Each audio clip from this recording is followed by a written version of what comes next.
यह कहानी एक ऐसे गांव की है जहां एक तांत्रिक बाबा रहता था। उस तांत्रिक बाबा के बारे में एक बात मशहूर थी कि यदि कोई बांझ महिला इसकी बनाई अभिमंत्रित कुटिया में एक रात भी गुजारती है तो वह गर्भवती हो जाती है।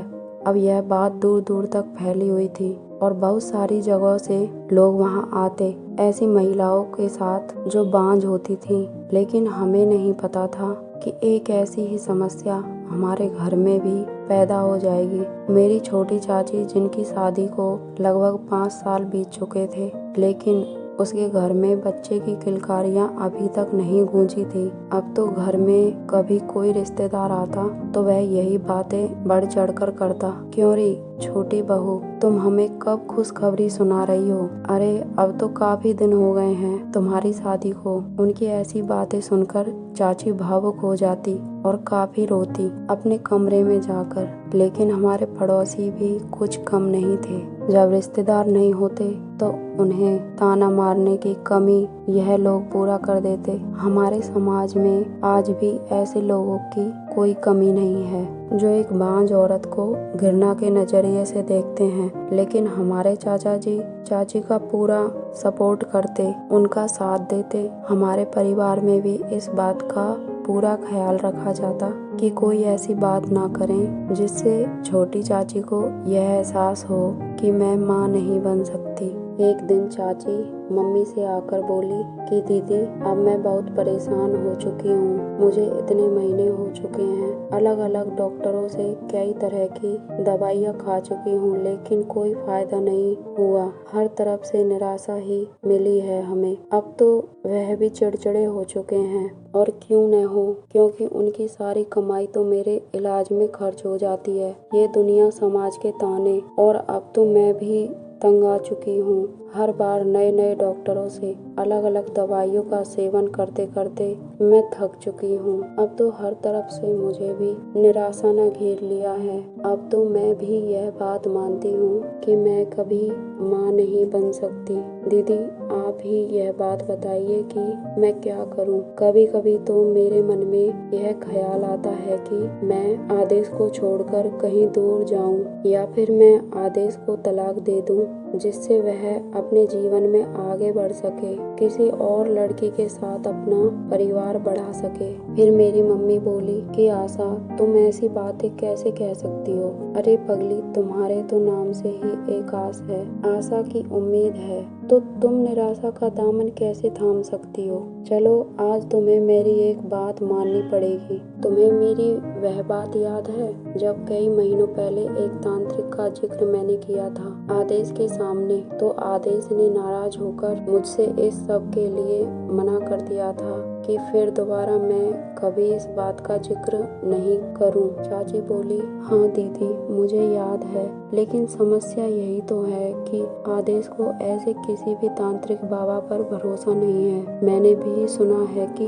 वहाँ मेरे जैसी महिलाएं ही आती हैं और खुशियाँ लेकर घर लौटती हैं, लेकिन इस बात में कितना सच है और कितना झूठ, यह तो मुझे भी नहीं पता। लेकिन दीदी, आप यह बात क्यों याद दिला रही हो? आपको पता है ना कि आदेश को पता चला तो वह फिर से गुस्सा करेंगे। हाँ, मुझे पता है। क्यों न हम सबसे छुपकर वहाँ जाएं और तांत्रिक बाबा से मिलें? चाची बोली, दीदी, कहीं हम किसी मुसीबत में न फंस जाएं। मम्मी बोली, हिम्मत रखो आशा, तुम्हारे लिए इतना तो करना ही पड़ेगा। अब मेरे हाथ से पानी की बोतल गिर पड़ी और मम्मी को पता चला कि मैंने उनकी बातें सुन ली हैं। मम्मी ने मुझे बुलाया, निशा, यहाँ आओ बेटा, तुमने क्या सुना? सच बताना। तो मैंने मम्मी को सब बताया कि मम्मी, मैंने आपकी और चाची की सारी बातें सुनी हैं। फिर मम्मी ने मुझे डांटा कि बड़ों की बातें इस तरह से नहीं सुनते हैं। मैंने समझाया था ना तुम्हें, फिर तुम यहाँ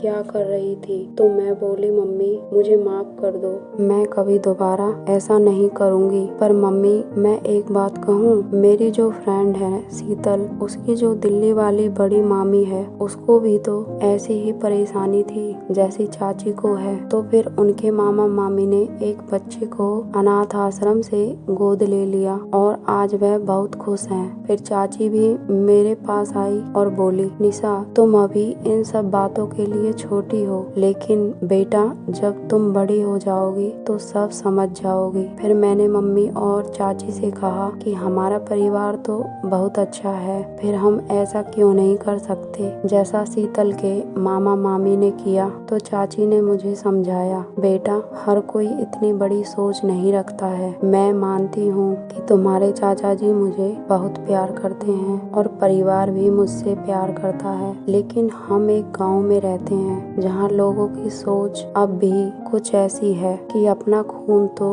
अपना खून होता है, पराये खून का क्या भरोसा। पता नहीं अनाथ बच्चा जाने किसका पाप हो। अरे नाजायज बच्चों को भी तो सड़कों पर कूड़े में फेंक दिया जाता है उनसे छुटकारा पाने के लिए। तो हमारे बड़े बूढ़ों की भी कुछ ऐसी ही सोच है। इसलिए मैंने कई बार तुम्हारे चाचा को मनाने की कोशिश करी, लेकिन वह अनाथ बच्चा गोद नहीं लेना चाहते। इसलिए मैं दीदी से बात करके अपना मन हल्का कर लेती हूँ। अब मेरी मम्मी और चाची को इस तांत्रिक बाबा के पास जाना था। अब मेरी मम्मी ने मुझे बता दिया और कहा किसी को नहीं पता चले कि हम वहाँ गए हैं। बिटिया तुम बच्चों का ध्यान रखना, हम कुछ ही देर में आ जाएंगे। मम्मी और चाची तांत्रिक बाबा के पास पहुँची तो देखा कितनी भीड़ है। बाबा के दर्शन को मम्मी और चाची भी लाइन में लग गईं। मम्मी ने ध्यान दिया कि कुछ औरतें गर्भवती भी हैं लाइन में। मम्मी ने इनसे बात करनी चाहिए। मम्मी ने उनसे पूछा, क्या आप भी कुटिया में एक रात सोने के बाद गर्भवती हुई हैं? तो उन्होंने हाँ कहा। अब चाची का नंबर आ चुका था तो तांत्रिक बाबा ने चाची से पूछा, तुम्हारी शादी को कितने वर्ष हुए हैं? और कहा कहाँ कहाँ इलाज कराया है तुमने? तो चाची ने सब कुछ बताया। उसके बाद बाबा बोले, बेटी तुम माँ बन जाओगी, लेकिन हमारे यहाँ जड़ी बूटियों से भी इलाज होता है जिनमें कुछ खर्चा होगा। यदि तुम खर्चा करने के लिए तैयार हो तो तुम्हारे घर में भी खुशियों की किलकारियाँ गूंजेंगी। मम्मी बोली, बाबा हमने तो सुना है केवल तुम्हारी अभिमंत्रित कुटिया में सोने से ही बांझ औरतों की झोली भर जाती है, फिर ये खर्चे की बात क्यों? बाबा बोला, हाँ तुमने ठीक सुना है, हम दवा और दुआ दोनों का सहारा लेते हैं। यदि तुम्हें अपने घर में खुशियाँ चाहिए तो दोबारा आ जाना। इसके बाद मम्मी और चाची घर लौट आई और अब उन्होंने सारी बात दादी जी को बताई और माफी भी मांगी उनसे यह सब छुपाने के लिए। अब दादी माँ ने यह तय किया कि वह सबको समझाएंगी कि चाची को बाबा के यहाँ इलाज कराने दिया जाए। दादी माँ ने घर में सबसे बात करी, उन्होंने समझाया और सभी लोग उनकी बात से सहमत भी हो गए। अब मम्मी और चाची पहुँच गई तांत्रिक बाबा के पास में। अब चाची का नाम पता सब लिख लिया गया बाबा के यहाँ पर। उन्हें एक नंबर भी दिया गया बाबा की तरफ से और कहा, हम जब भी तुम्हें यहाँ बुलाएं तो तुम्हें आना होगा और जो दवाएं हमने तुम्हें दी हैं वह सब नियम अनुसार खानी होंगी। चाची ने सब उसी प्रकार किया जैसे उन्हें बताया गया था। ऐसे ही कुछ दिन बीत गए। अब एक दिन चाची को तांत्रिक बाबा की कुटिया पर बुलाया। मेरी मम्मी और चाची दोनों वहाँ पहुँच गए। अब चाची को कुटिया के अंदर ले जाया गया और वह एक आसन पर लेट गईं। इसके बाद क्या हुआ उन्हें कुछ याद नहीं, ऐसा मेरी मम्मी को बताया उन्होंने। करीब 1 घंटे बाद उनकी नींद खुली तो वहाँ एक औरत उनके ऊपर झाड़ फूंक कर रही थी और उस औरत ने चाची से कहा, इस पानी को तुम्हें रोजाना 1 महीने तक पीना है। अब मम्मी और चाची दोनों घर आए। इसके बाद जैसा उस औरत ने चाची को बताया चाची ने वैसा ही किया। 1 महीने के बाद पता चला कि चाची गर्भवती हैं तो सब लोग बहुत खुश हुए। अब कुछ महीनों के बाद मेरी चाची ने एक लड़की को जन्म दिया। इसके बाद तो मानो हमारे घर में खुशियों की बाढ़ आ गई। दोस्तों आपको यह कहानी कैसी लगी कमेंट करके जरूर बताएं और आगे भी इसी तरह की कहानियाँ सुनने के लिए मेरे चैनल को लाइक करें और सब्सक्राइब करें।